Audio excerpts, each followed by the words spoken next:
Ini sebenarnya karena saya pernah baca gitu satu artikel tentang fenomena yang namanya Johatsu. Johatsu itu kayak kamu sebagai individu itu bisa bisa pergi dari keseharian kamu, ninggalin keluarga kamu untuk kayak hidup dengan dengan identitas baru. Dan sebenarnya sejarahnya tahun 60-an 70-an itu biasanya digunakan untuk pasangan yang kurang harmonis. Ya lumayan, ternyata nggak cuma di Johatsu itu di Jepang ya, nggak cuma di Jepang doang, di Korea juga ada, Amerika juga ada, Eropa juga ada.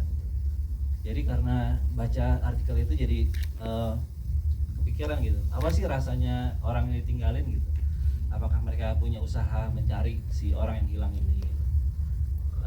Jadi mungkin jadi kepikiran gitu, sebenarnya hubungan antar manusia itu khususnya percintaan itu butuh profound goodbye apa enggak gitu. Jadi based on pertanyaan itu sih, jadi ciptalah cerita film ini. Yes, itu dia itu. Ada keyakinan kalau kayaknya bakal ketemu lagi deh sama orang ini suatu saat nanti gitu. Sementara selama tinggal ya udah, dan sampai situ kita udah selesai, kita nggak perlu ketemu lagi. Jadi based on roots itu. Wow. Oke, Jerome sih tepuk paha ya, kita nggak tahu ya. Iya. Jadi based on roots itu jangan-jangan kita selama ini segampang sampai jumpa ya, selamat tinggal ya, tapi lupa meaningnya apa. Exactly, ya. Jadi kalau mau ketemu orang mau bisa enakan sampai jumpa apa selamat tinggal gitu Mas? Tergantung sih mau ketemu lagi apa enggak. Nah, tepuk tangan dong buat Mas Adi, thank you. Kita ke jajaran cast dulu kali ya, ke jajaran cast kita. Oke, pertama-tama teman-teman media, apa kabar? Baik. Makasih ya udah luangin waktu untuk nonton film kami. Sedikit aku mau bercerita tentang Ray ya. Yes.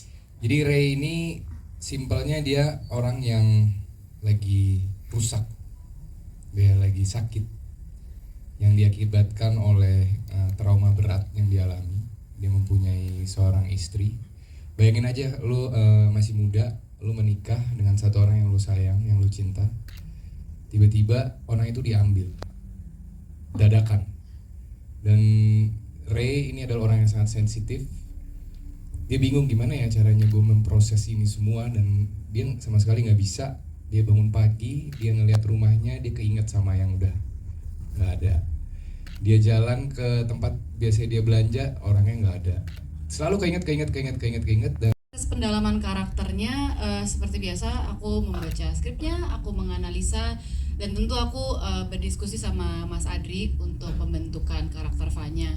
Mungkin pada awalnya kita punya stereotip kalau gangster atau bos mafia tuh cara bicaranya seperti laki-laki atau enggak yang preman gitu. Tapi di sini aku menawarkan sesuatu yang baru. Kenapa kita nggak menciptakan aja karakter yang baru gitu? Mungkin contohnya kita bisa, kalau aku kan hari-hari kalau ngomong cukup cepet ya temponya gitu.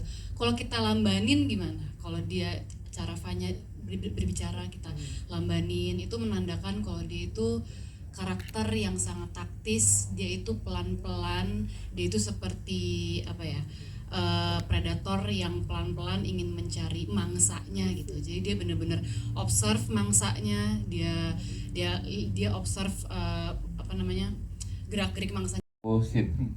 Scene yang paling aku siapin banget tuh pada saat masak ayam bakar bubu Bali.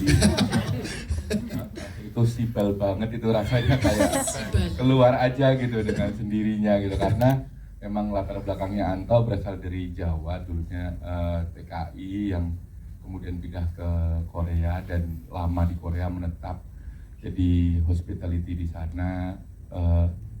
Ya ada orang Indonesia ke Korea, kita bantu segala macam. Jadi scene itu tuh buat aku sedikit banyak aku persiapkan dengan khusus gitu, karena juga lawan mainnya juga Putri Marino juga ngasih umpan-umpan yang enak, dan Adri juga di sini itu membebaskan sekali kita mau ngapain, karena kita di tempat yang sempit, yang kecil, yang naruh kamera aja bingung ya Adri.